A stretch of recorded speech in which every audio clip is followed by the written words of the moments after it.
Let's make sweet and spicy Korean fried chicken from my cookbook, Indulgent at Home. It may be coated in a gochujang honey glaze, but it's still so crispy.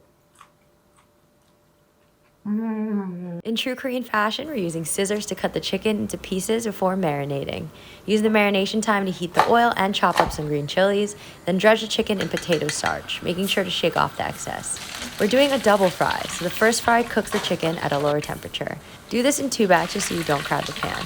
Then make the sweet and spicy glaze while the oil comes up to a higher temperature for the second fry, which gives color and crisp. You're aiming for a tropical getaway level of golden. Add the crispy chicken to your glaze, then add your garnishes and stir it all together. You could try tossing it, but I personally ended up with a chicken on the floor, so be careful. Finish it with sesame seeds, then serve up your delicious bowl of takkangjong. It's sticky, it's sweet, it's spicy. It's crispy, it's juicy, it's tender. Oh my gosh. So I love Korean fried chicken, and I was inspired to make this particular version by a place we went to in Korea. So we had a long layover in Incheon International Airport.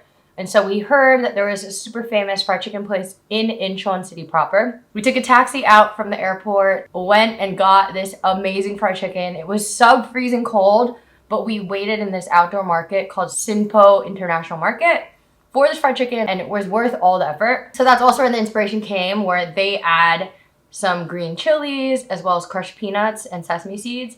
So I did the same thing, and